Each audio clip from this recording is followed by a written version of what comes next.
Hello my dear people, నమస్తే. నేను మీ Swathi. Welcome back to my channel.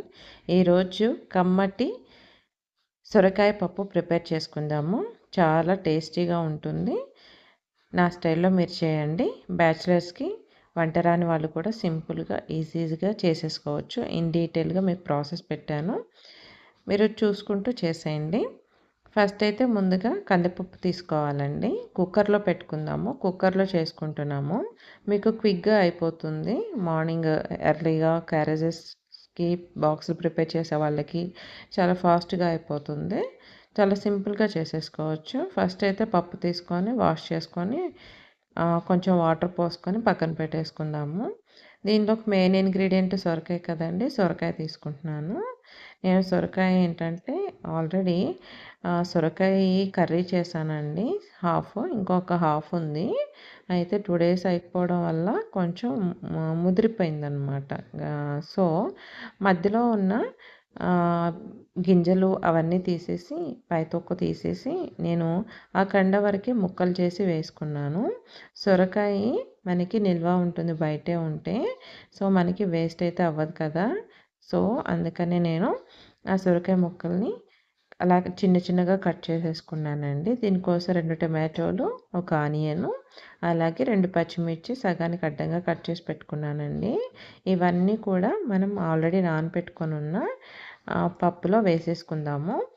So మీకేంటంటే పప్పు ముందుగా నానపెట్టుకున్నామనుకోండి, ఒక 20 మినిట్స్ అట్లాగా, ఒక 1 అవర్ నానితే కనుక మీకు 3 విజిల్స్ అయితే సరిపోతాయండి.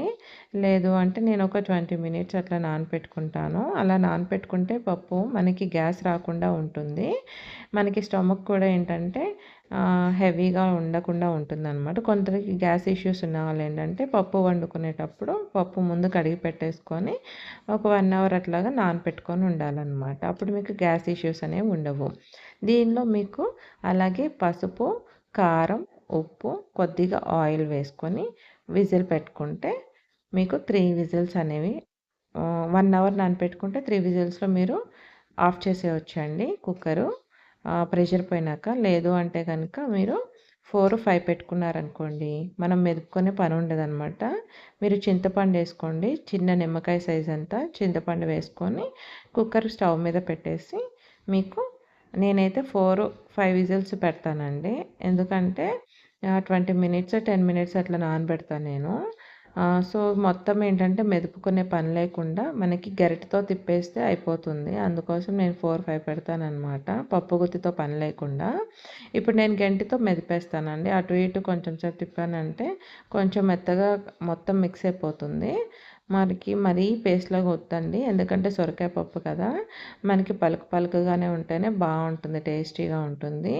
ఈ ప్రాసెస్ మీరు చేసుకోండి, చాలా టేస్టీగా ఉంటుంది, చాలా తొందరగా అయిపోతుంది మార్నింగ్ ప్రిపేర్ చేసుకోవడానికి. దీనిలోనే మనం ఏంటంటే అలా మెదిపేసుకున్న తర్వాత చక్కగా టేస్ట్ చూసుకోండి. ఆల్రెడీ మనమైతే ఉప్పు వేసాం కదండి. మనకి ఇప్పుడు ఏమన్నా కారం కానీ ఉప్పు కానీ సరిపోకపోతే ఈ స్టేజ్లో ఒకసారి చెక్ చేసుకొని మీరు ఉప్పు కానీ కారం కానీ వేసుకొని చెక్ చేసుకొని యాడ్ చేసుకోవచ్చు అనమాట. ఇప్పుడు కొంచెం ఏమన్నా మీకు లూజ్గా కావాలన్న వాటర్ ఇక్కడే యాడ్ చేసుకొని కొంచెం సేపు స్టవ్ మీద పెట్టుకొని మనం తాలింపు వేసుకొని యాడ్ చేసుకోవచ్చండి. ఇక్కడే సెట్ అయిపోతుంది. ఇప్పుడు తాలింపు వేసుకుందామండి. దీనికోసం నేను ఆయిల్ వేస్తున్నాను. కొంతమంది ఏంటంటే గీతో తాలింపు వేస్తారు, అది కూడా టేస్టీగా ఉంటుంది, చాలా బాగుంటుంది. సో గీ వాడిన వాళ్ళు ఏంటంటే ఇలా ఆయిల్ వాడుకోండి. ఆయిల్లో మేము తాలింపు వేసుకుందాం. మీ అందరికీ వచ్చిందే. ముందుగా ఏంటంటే మనకి జీరా, ఆవాలు, అలాగే వెల్లుల్లి రెబ్బలు, పండుమిర్చి, కొంచెం శనగపప్పు వేసి మనం ఫ్రై చేసుకుందామండి గోల్డెన్ బ్రౌన్ వచ్చే వరకు. అలాగే కొంచెం కరివేపాకు వేసుకొని వేయించుకొని ఇది మనం పప్పులో యాడ్ చేసుకోవాలండి. చక్కగా పప్పులో యాడ్ చేసుకుంటే మీకు సరిపోతుంది ఈ తాలింపు అనేది. సో తాలింపు అందరికీ వచ్చు, ఒకవేళ అసలుకి రాని వాళ్ళు అయితే వాళ్ళకి తెలుస్తుందని నేను మొత్తం క్లిప్ పెట్టి చూపిస్తున్నానండి. వంట రాని వాళ్ళకైతే ఇబ్బంది పడుకోకుండా ఉంటారని నేను కొంచెం డీటెయిల్గా పెట్టాను. సో వీడియో చివరి వరకు చూడండి. ఆల్మోస్ట్ అయిపోయింది, కంప్లీట్ అయిపోయింది. కొత్తగా చూస్తున్న వాళ్ళు లైక్ చేయండి, షేర్ చేయండి, సబ్స్క్రైబ్ చేయండి వీడియో.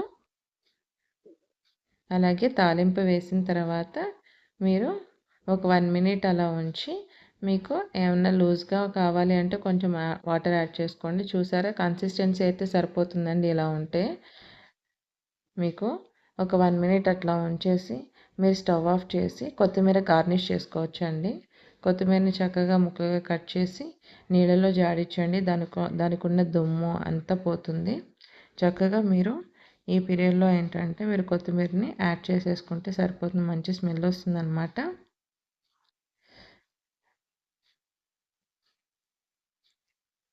వీడియో చివరి వరకు చూసి మీరందరూ కూడా ఇంకా కొంతమందికి షేర్ చేసి మా ఛానల్కి సపోర్ట్ చేస్తారని రిక్వెస్ట్ చేస్తున్నానండి. కొత్తిమీర యాడ్ చేస్తే ఇంకా నెక్స్ట్ లెవెల్ ఉంటుంది కదండి, ఏదైనా డిష్ లాస్ట్లో గార్నిష్ చేస్తే. So thank you for watching అండి. Bye bye.